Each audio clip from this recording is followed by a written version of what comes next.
¿Cómo andan? Buenas jornadas, bienvenidos, bienvenidas. A partir de este momento, agenda abierta y hoy la cosa está interesantísima. Hay cantidad de noticias en desarrollo, las vamos a ir mostrando de inmediato en nuestra pantalla. Avanza la gira del canciller de Rusia, Sergei Lavrov, por países de América Latina y el Caribe.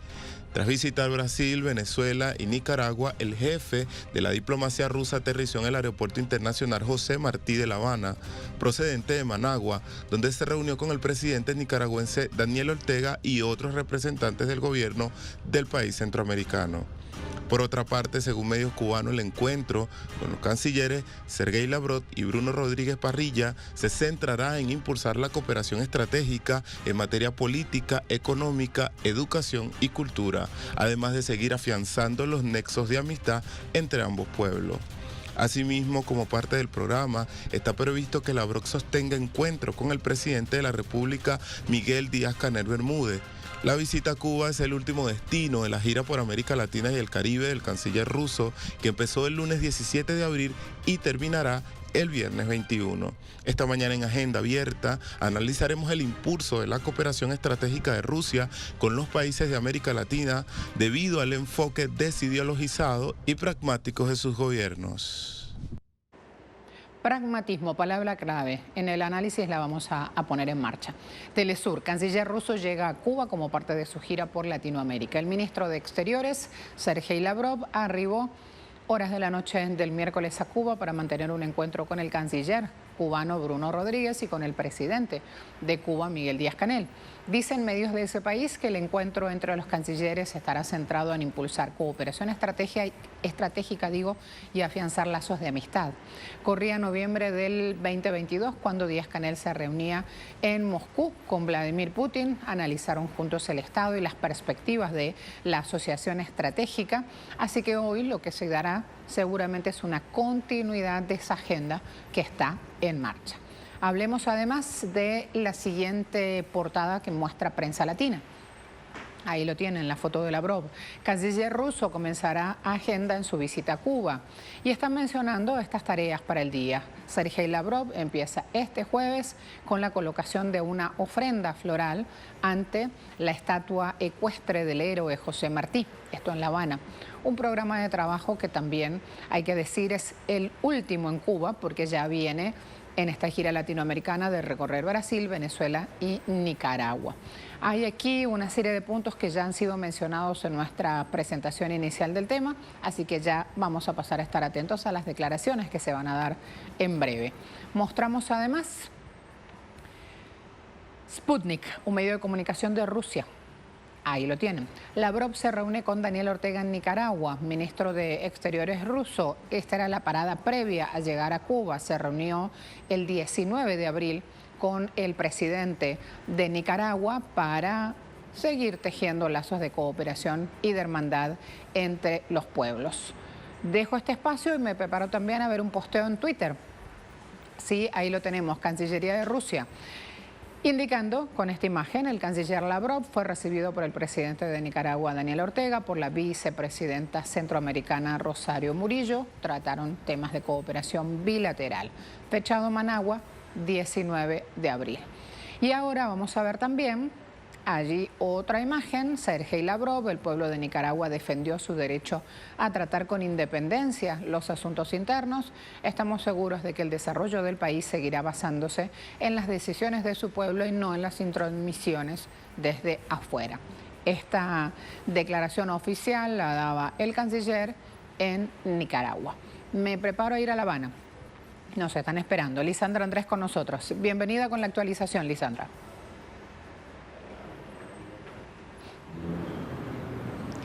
Hola, sí, ¿qué tal, Marcela? Un gusto saludarte. Así es, con esta visita a Cuba que realiza el canciller Lavrov, finaliza la gira que comenzó el ministro de Exteriores ruso por países de América Latina desde el pasado lunes y que incluyó a Brasil, Venezuela, Nicaragua y como último punto a esta nación antillana, donde arribó en la noche de este miércoles y pues como tú comentabas, una de sus primeras actividades acá en La Habana va a ser precisamente rendir homenaje al héroe nacional de Cuba, José Martí, en el Parque 13 de marzo, y también está previsto que, como ha hecho en el resto de los países donde ha estado durante esta semana, va a sostener conversaciones con el canciller Bruno Rodríguez y también, según anunciaba el Ministerio de Relaciones Exteriores de este país, se va a reunir con el presidente cubano Miguel Díaz-Canel.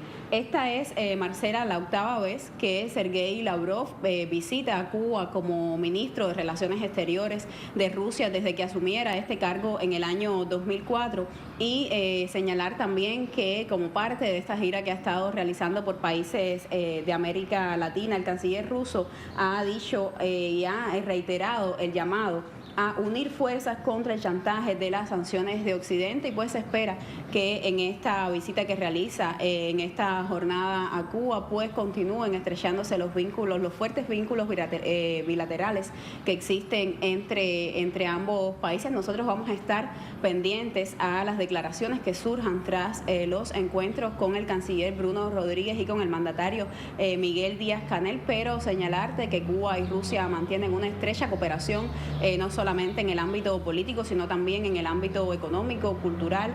Hay fuertes vínculos y importantes acuerdos que se han estrechado entre ambos países como parte de la Comisión Intergubernamental Cuba-Rusia, y también hay importantes negocios en marcha que forman parte del Plan de Desarrollo Económico y Social cubano para el año 2030 en sectores estratégicos como es el petróleo, la industria siderúrgica y otras industrias también claves para el desarrollo de esta isla antillana. Concluye precisamente en este país esta gira que ha estado realizando el mandatario ruso por países de América Latina, y te decía, nosotros vamos a estar muy atentos a las declaraciones que surjan tras su encuentro con el canciller y con el presidente cubano. Aquí hay varios puntos para destacar. Primero, en Cuba ayer se vivió una jornada muy larga, histórica, con la ratificación de sus autoridades, con toda una gesta que se dio desde muy temprano y terminó a muy última hora del día.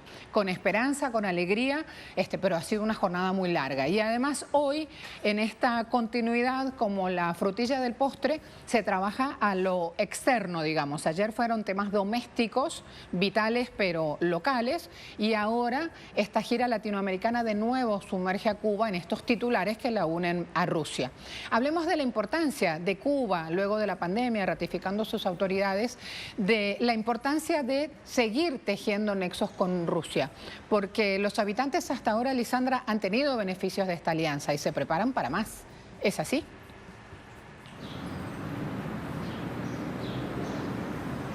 Sí, así es, Marcela. El presidente cubano Miguel Díaz-Canel lo ha ratificado en muchas ocasiones la importancia que tiene las relaciones entre Cuba y Rusia y el apoyo que ha significado el gobierno ruso para Cuba, no solo en materia política, alzando su voz en Naciones Unidas año tras año para pedir el levantamiento del bloqueo de Estados Unidos contra Cuba, precisamente el tema de las sanciones unilaterales que aplica el gobierno de Estados Unidos contra Rusia y contra precisamente también países de la región ha sido uno de los puntos que ha estado tratando el canciller ruso Sergei Lavrov durante esta última gira por países de América Latina. Pero también es Rusia uno de los principales emisores de turistas al mercado cubano. El turismo es uno de los principales rublos de la economía, de los renglones de la economía cubana, un renglón que se está recuperando paulatinamente, tiene una mejoría discreta, pero que sin lugar a dudas pues impacta de manera positiva en todo el programa de recuperación económica de Cuba. Y también hay importantes acuerdos, te decía, como parte de esta comisión intergubernamental entre ambos países, acuerdos en materia energética. Cuba atraviesa en estos momentos una situación energética muy complicada, en parte por la situación económica internacional, pero también en gran medida por el impacto de los más de 60 años de bloqueo de Estados Unidos contra Cuba, y Rusia ha sido un aliado estratégico, al igual que Venezuela, en este sentido, para mantener un suministro de combustibles al país, y también hay otras alianzas importantes, te decía, en la industria siderúrgica y en otros espacios también hay intercambio académico entre ambos países. Muchos estudiantes cubanos y profesionales que también en estos momentos van a superarse y a continuar su desarrollo profesional en Rusia, y el intercambio entre ambos países es significativo y muy importante también para esta nación, y hay negocios que se han concretado que forman parte, te decía, del programa de desarrollo económico y social de Cuba para el año 2030 y que tienen en Rusia uno de sus principales socios comerciales. Una declaración que me parece muy interesante, Lisandra, y por supuesto estamos hablando de Lavrov, la declaración le corresponde a Lavrov. Antes de llegar a La Habana, el canciller ruso dijo, textual, Cuba, Venezuela y Nicaragua no quieren volver a depender de nadie. Y señalaba que estos países de la región latinoamericana eligen su propio camino. También allí nos da ya una idea de qué manera se da esta relación Cuba-Rusia y cómo, luego en el análisis lo vamos a hablar, cómo el pragmatismo se cuela en esta bilateral. Lisandra.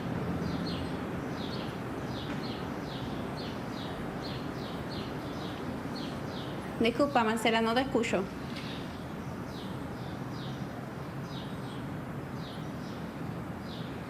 Antes de llegar a La Habana, dice Cuba, Venezuela y Nicaragua no quieren volver a depender de nadie. Y esto ya nos da un rumbo, un signo de cómo será el encuentro de hoy con el presidente cubano y de cómo avanza esta bilateral, con soberanía, con espacio de crecimiento y con cada país cuidando esa bilateral. Ahí perdí, antes no me escuchaba nuestra compañera Lisandra Andrés en La Habana, ahora ya la perdimos también en imagen, así que me queda pendiente ese tema y voy de una al análisis mientras Lisandra en un ratito vemos si podemos retomar ese diálogo. Manuel Espinosa me está esperando ya, director del Centro Regional de Estudios Internacionales, CREI por la sigla. Qué bueno que estás ahí, gracias por atendernos a esta hora. Un honor, Marcela, mucho gusto. Como siempre, hablamos de temas geopolíticos que son vitales, Manuel. Tú eres el especialista en esto porque cuando hablamos de tejer alianzas y de tejer redes entre nuestros pueblos, esto que está pasando hoy, el encuentro Díaz-Canel, Sergei Lavrov, nos da una pista de cómo van a ser en los próximos tiempos, a corto plazo, estas relaciones bilaterales. Bien, hemos visto el periplo, ¿verdad?, que ha tenido el ministro de Relaciones Exteriores, Sergei Lavrov, en Brasil, en Venezuela, en Nicaragua. Hoy está en Cuba. A Cuba la ha llamado un socio histórico. Hemos visto que tras la caída o la desaparición de la Unión Soviética, hay muchas fechas, hitos en que las relaciones con Cuba se han venido desarrollando, como es el 2000 cuando llega el presidente Vladimir Putin al mando del Kremlin, luego el 2008, en el 2013, cuando ya inician toda una red de convenios de colaboración en la Comisión Interestatal Mixta de Comercio, Cooperación y Técnico-Científica, y alrededor de una treintena de convenios están dándose. Inclusive en marzo todavía de este año se han firmado nuevos convenios tras la visita del presidente Canel a Moscú, y desde luego la historia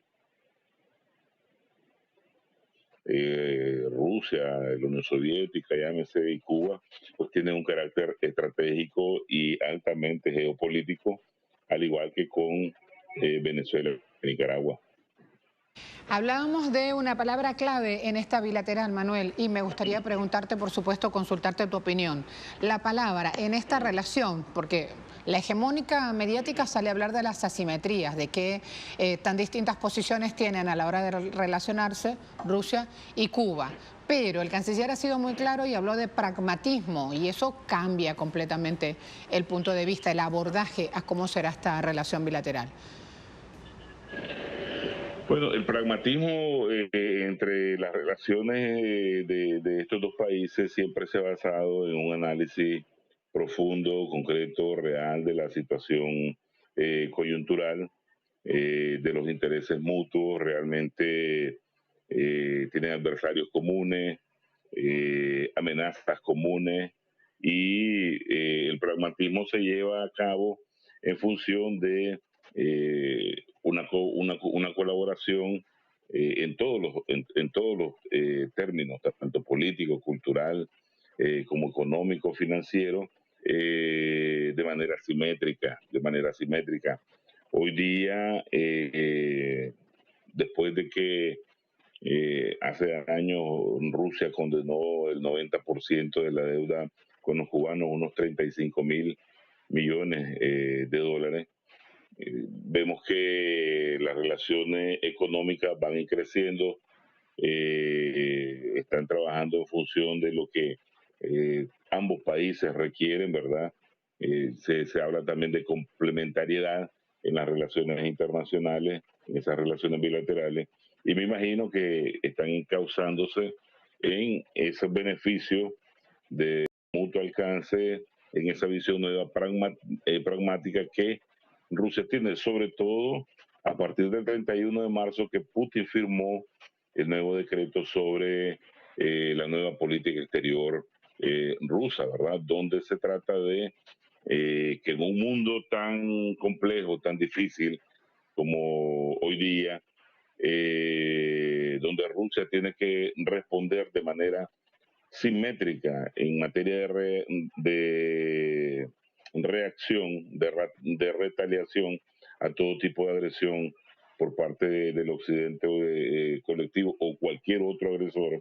Entonces, la dinámica de las relaciones internacionales con países como Cuba y los del bloque antihegemónico, como lo que te mencionaba, Nicaragua, Venezuela, Cuba, pues representan la visión pragmática de lo que está sucediendo en esta coyuntura tan difícil y compleja.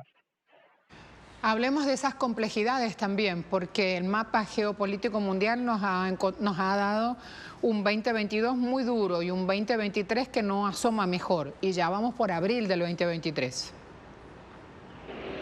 Sí, el problema es que la reacción del occidente colectivo, ¿verdad? Sobre todo de los norteamericanos e ingleses, no aceptar el cambio que decía ayer el canciller Lavrov en Nicaragua, el cambio, el proceso de cambio del orden internacional de unipolar a multipolar es inevitable y son fuerzas irreconciliables con este proceso y su conducta internacional tiende a ser más agresiva, sobre todo cuando tratan de imponer sus leyes, ¿verdad? Sus leyes nacionales sobre el derecho internacional y que sean sus leyes nacionales las que se conviertan en derecho internacional de acato para todo el resto del planeta.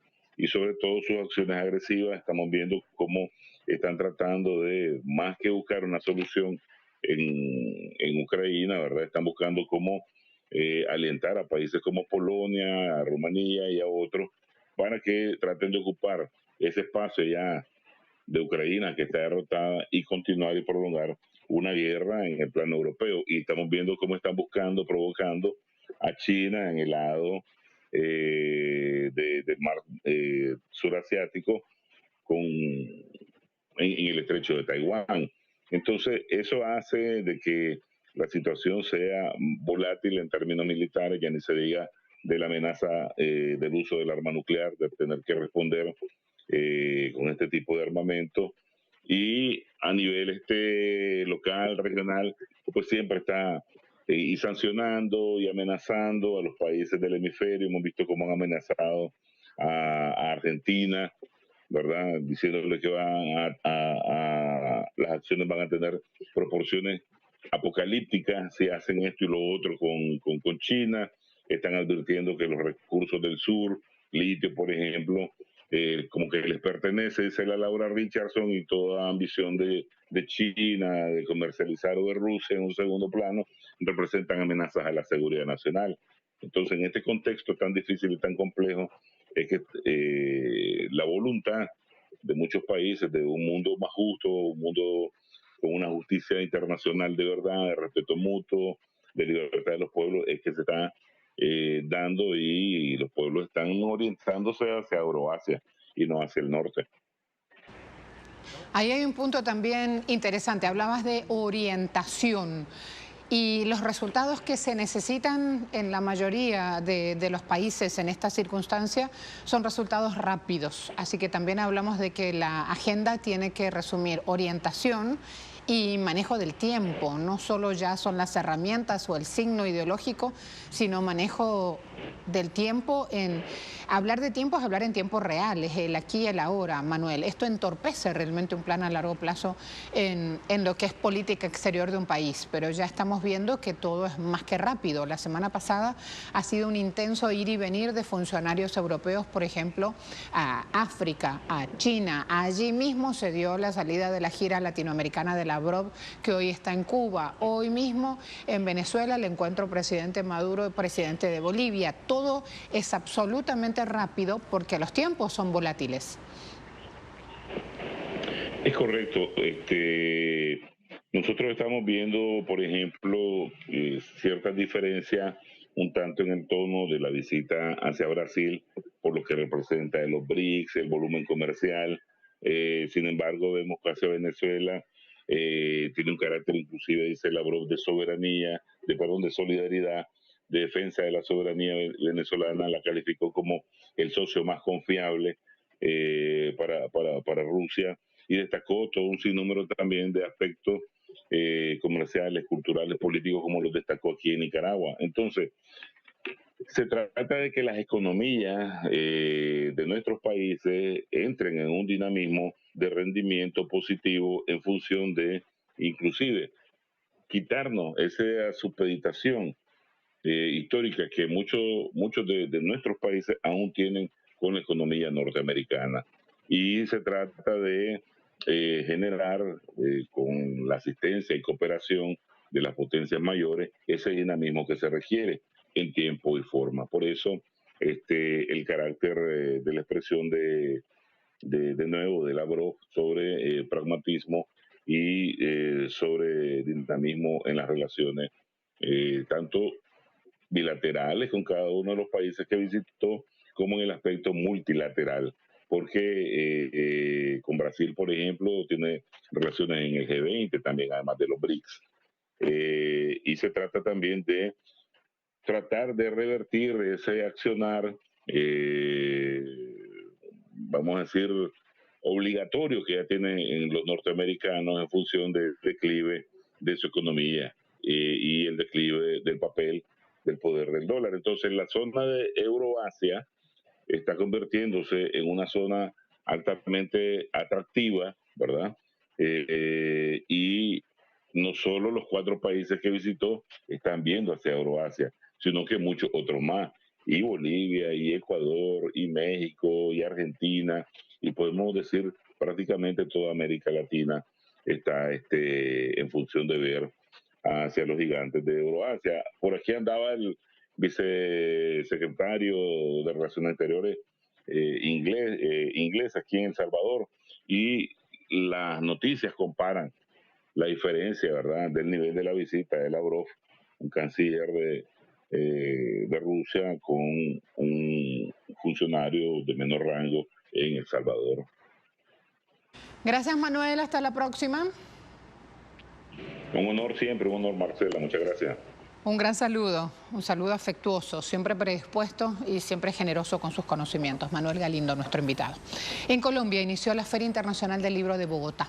México es el país invitado de honor. Nos vamos a la pausa con esta información. También tengamos en cuenta Petro, Biden, Estados Unidos, o otra bilateral y otro encuentro que se las trae. Ahí vamos.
Ya revisamos temas económicos, decisiones que toman nuestros gobernantes y que impactan en nuestros bolsillos. Vamos a iniciar este segmento que será cortito, pero comienza en Canadá.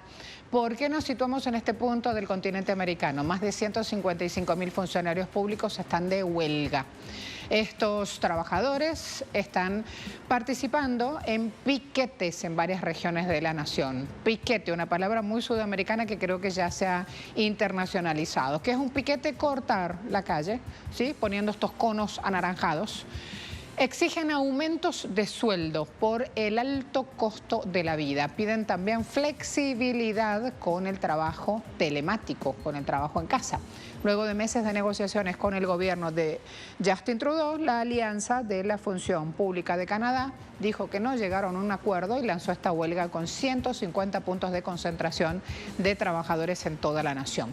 Los empleados gubernamentales piden un aumento de salario de 13,5% durante 3 años y el Ejecutivo respondió con la oferta de un aumento de solo el 9% en ese mismo tiempo. Por lo tanto, la protesta hoy está en marcha, afecta a servicios de entrega de pasaportes, inmigración, impuestos, una parte de los inspectores cerealeros que hacen su tarea en los puertos.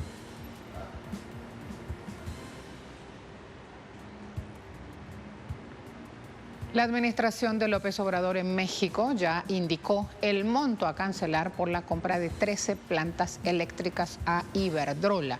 Más de 5.000 millones de dólares pagará el gobierno por estas plantas energéticas que resultan vitales porque el gobierno ha decidido asumir la dirección de la matriz energética. Iberdrola está ya fuera de esta nación.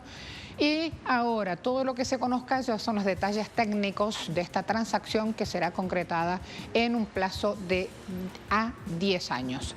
La Comisión Federal Eléctrica operará 55% de la generación eléctrica del país. A partir del 1 de enero 2024, el flujo de ingresos de estas plantas energéticas recaerá en favor del Estado, porque esto es lo que acordaron entre el Ejecutivo mexicano y la mencionada compañía que es española, Iberdrola.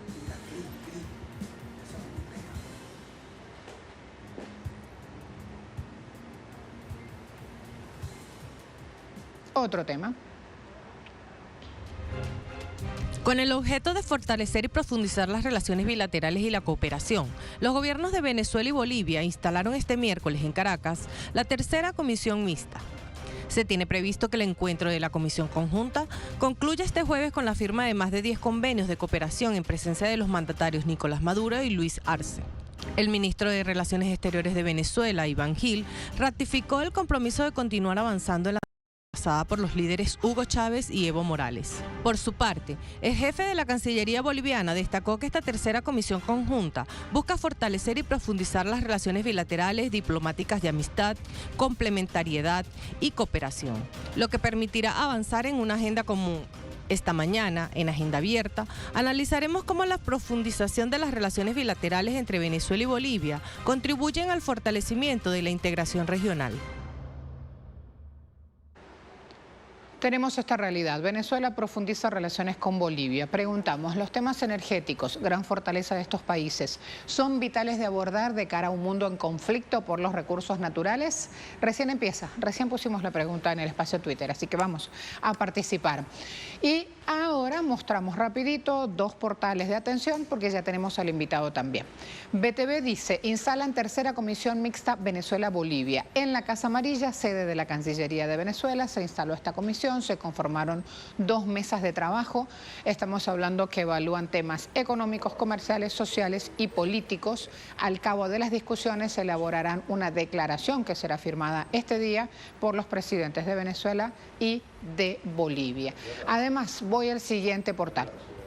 Prensa Latina. Venezuela y Bolivia firmarán nuevos instrumentos de cooperación. Ambos gobiernos firmarán este jueves en Caracas al menos una decena de instrumentos en áreas estratégicas para afianzar aún más estas relaciones que están vigentes entre los países, entre los gobiernos y los pueblos. Participarán, por supuesto, los presidentes de ambas naciones. Fíjense que los 2 sitios de comunicación dicen casi lo mismo. Abro el análisis. Hugo Moldís con nosotros, analista político, periodista. Hugo, ¿cómo te va? Marcela, buenos días, un gusto estar con ustedes. El gusto es nuestro. ¿Cuál es la importancia de este evento? ¿Por qué lado irías con el análisis? ¿Qué reseñamos como lo más importante de lo que pasa? A ver, yo creo que la importancia de esta es estratégica, en la medida en que después del COVID, en la época del post-COVID, todo se está reconfigurando, incluso el planeta y el mundo unipolar hasta ahora conducido por los Estados Unidos. Y en ese marco de un mundo en transición, ojalá sea un mundo multipolar, las relaciones de Venezuela y Bolivia adquieren particular importancia en un contexto regional, en un contexto bilateral, pero además de eso, en un contexto de reconfiguración a partir de la apuesta de estos dos países a mirar hacia la otra parte del mundo, es decir, mirar hacia China, mirar hacia Rusia, mirar hacia la India, hacia Sudáfrica, mirar en definitiva hacia los BRICS. Entonces, es una suerte de construcción de la integración modular, ¿sí? Un primer nivel bilateral, un segundo nivel regional, ahí está el ALBA, por ejemplo, ahí está la CELAC. Un tercer nivel es los BRICS. En definitiva, se trata de llevar adelante lo que bien diría el senador, más bien representante boliviano en el Parlamento andino, es hacer la integración de la integración, desde lo pequeño hasta lo más grande. Y ahí en esos temas también, ya por la fluidez de las relaciones y las cosas que pasan en el mundo, nos damos cuenta que los temas pequeños no son tan pequeños. Por ejemplo, ponernos de acuerdo en una gran alianza energética bilateral es un punto muy fuerte a raíz de los hechos Rusia-Ucrania. Y sí, exactamente.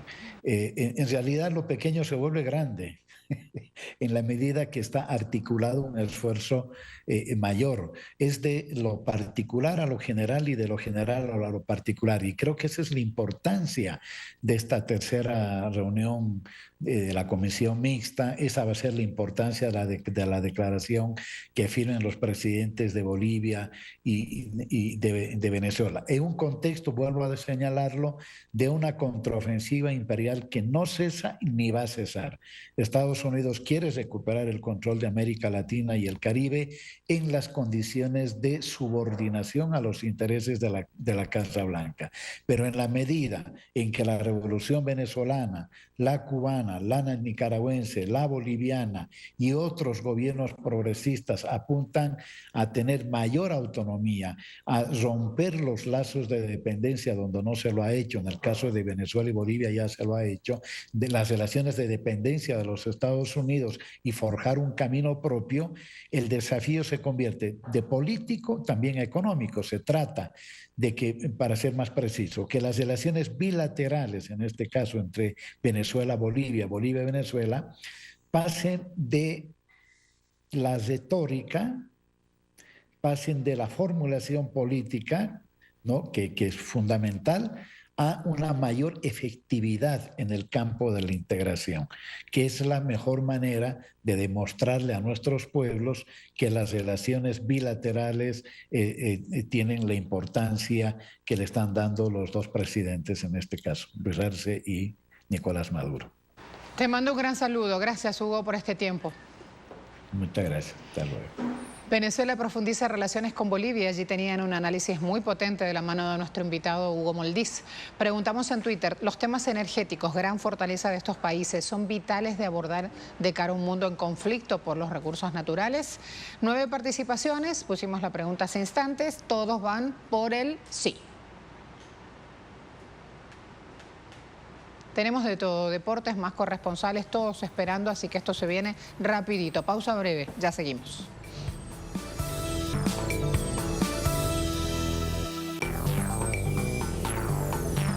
Otros temas. En Brasil, el movimiento de los trabajadores rurales sin tierra hace una jornada nacional de lucha en defensa de la reforma agraria. Por eso en Sao Paulo nos está esperando Nacho Lemos para ampliar el tema. Cuando quieras, Nacho.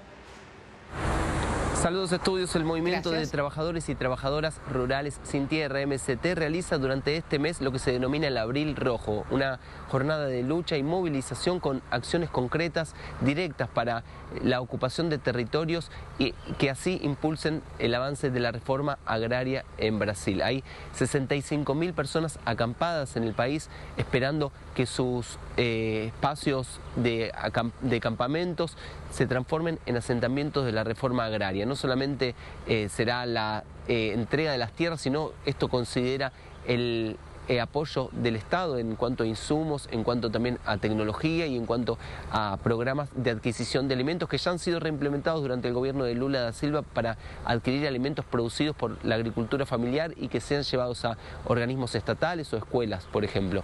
Entonces, durante esta serie de jornadas se llevaron a cabo algunas ocupaciones en sedes del Instituto Nacional de Reforma Agraria, INCRA, y también en Espíritu Santo se ha dado una ocupación que ha sido muy criticada por los medios conservadores brasileños en una planta de celulosa de la papelera Suzano, ubicada en el estado de Espíritu Santo. Esta planta utilizaba monocultivos de eucalipto, también agrotóxicos, y en ese sentido el MST ha buscado denunciar este tipo de actividades que son perjudiciales para la salud humana, también para la tierra, y de esta manera ha ocupado este territorio en busca de que sea destinado a la reforma agraria.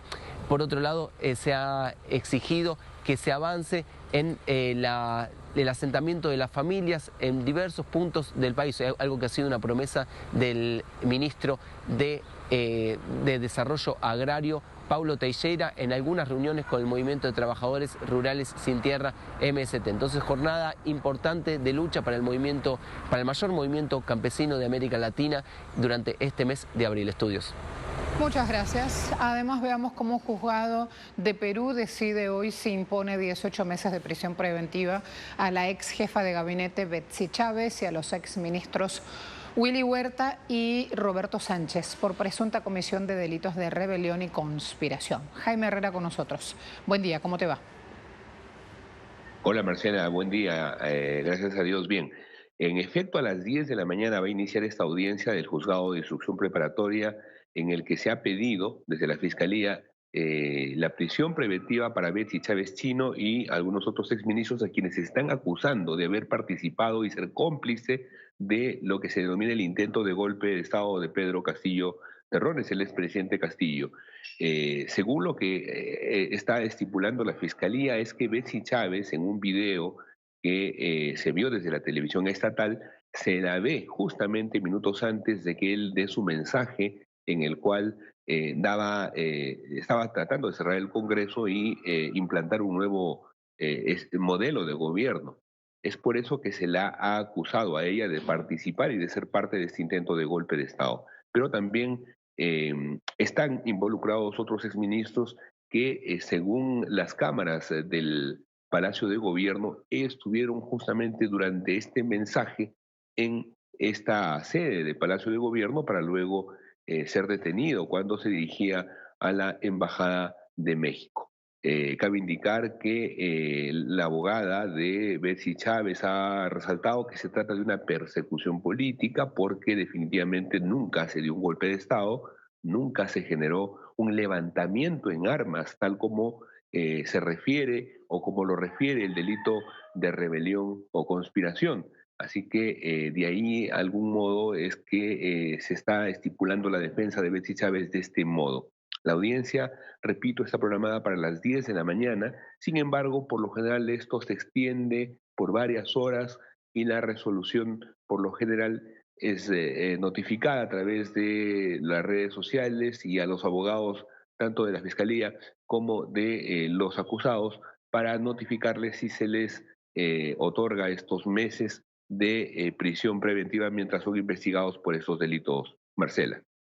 Muchas gracias. Veamos también aquí, antes de ir al tema deportivo, que es el gran tema hoy en los países del ALBA, veamos también una bilateral que va a tener gran importancia. Y es el encuentro Gustavo Petro, presidente de Colombia, con el presidente, con su homólogo de Estados Unidos, Joe Biden. Ya el presidente Petro tiene en agenda esta reunión, será en la Casa Blanca, buscarán un diálogo sobre temas relacionados con política antidroga, paz, migración, oportunidades de inversión y el cambio climático. Por favor, dejen esa foto de una manera en que no le corte la cabeza a los mandatarios. Exacto. ¿Qué está aquí insistiendo Petro? ¿Cuál es la postura? La cooperación de Washington para transformar la política de drogas que actualmente rige al país. El encuentro responde a una invitación formal que ha hecho el gobierno de Estados Unidos y será el primer encuentro oficial entre ambos jefes de Estado. Ahora sí, temas deportivos en nuestra pantalla. ¿Estás lista, Vero? Así Hola. es, Marcela, ¿cómo estás? Bueno, buen día. Ya nosotros por acá estamos muy listos para comenzar nuestro segmento deportivo aquí en Agenda Abierta. Vamos.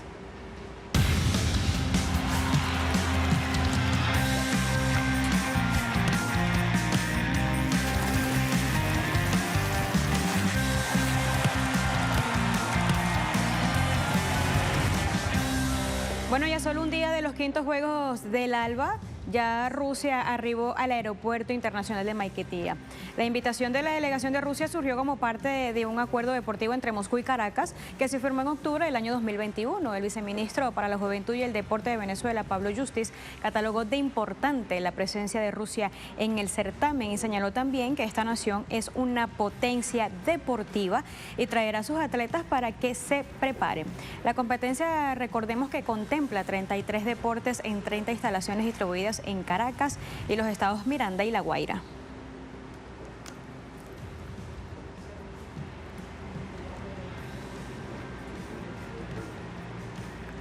Y desde el gimnasio de la Universidad Bolivariana de Venezuela, Elian Ortega, atleta de taekwondo, ofreció palabras de agradecimiento por el título de abanderado de Nicaragua.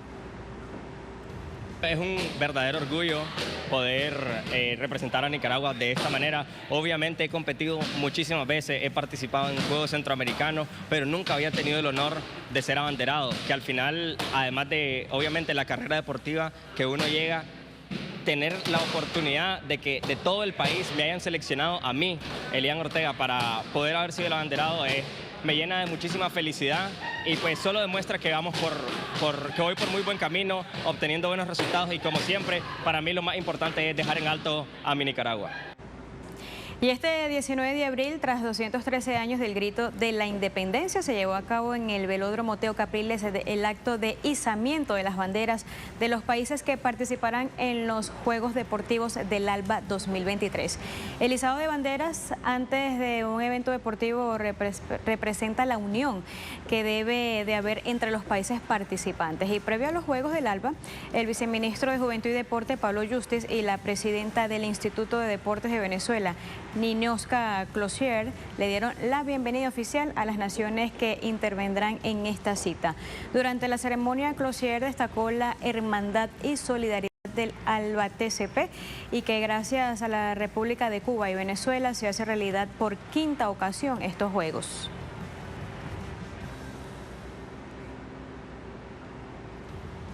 Y ahora escuchemos las declaraciones del viceministro de Masificación Deportiva, José Luis Tovar, y la presidenta del Instituto Nacional de Deportes, Ninioska Cloutier, tras el acto de izamiento de las banderas.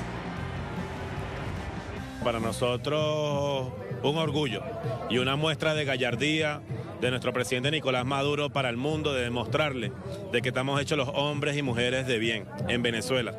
Somos quienes apostamos a las políticas de paz, de encuentro, de hermandad, de solidaridad con los países hermanos. Mientras otros países con intenciones imperiales buscan las plataformas económicas, financieras para el interés guerrerista de las divisiones de los pueblos, Venezuela se erige, como siempre, como un referente histórico para la hermandad de los pueblos. Desde el histórico del legado del comandante Hugo Chávez Frías, desde el histórico del comandante Fidel Castro, nos obliga a encontrarnos para seguir en el marco de ese legado la construcción de la solidaridad de los pueblos a través de esta herramienta fundamental de transformación de la sociedad como lo es el deporte. Para nosotros, desde Venezuela, esta quinta edición de los Juegos del ALBA nos obliga y nos mueve y nos motiva a ello, a la solidaridad, a la hermandad, al abrazo fraternal para profundizar en la atención del desarrollo de nuestros atletas, en especial a lo de nuestro país Venezuela, para el fogueo, para las venideras acciones deportivas en el marco del Plan París Sueño Olímpico 2024, pero también del punto de vista político, un encuentro de las sociedades, para lo justo, para lo noble, para lo que ofrece Venezuela y la revolución, en este caso, que es amor. El izamiento de la bandera precisamente es uno de los 3 momentos previos a la inauguración, porque tenemos este izamiento de bandera, tenemos el recorrido de la antorcha y también tenemos el abanderamiento. Son 3 momentos clave en la previa de la inauguración.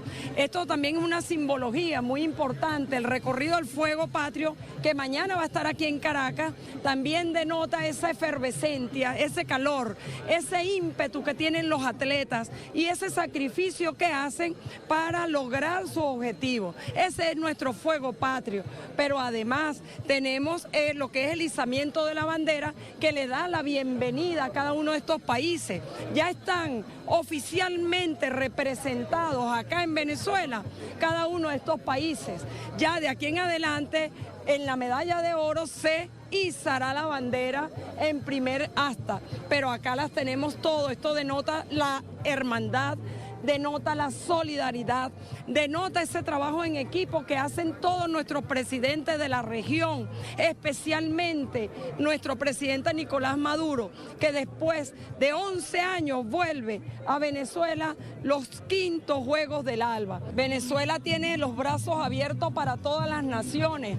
En la simbología del alba precisamente es invitar, desarrollar y hacer fuerza, hacer un bloque para esa defensa internacional, ese bloqueo que tenemos, ser cada vez más fuerte. En la unión está la fuerza y cada uno de estos países hermanados ya sabemos que hacemos un solo bloque.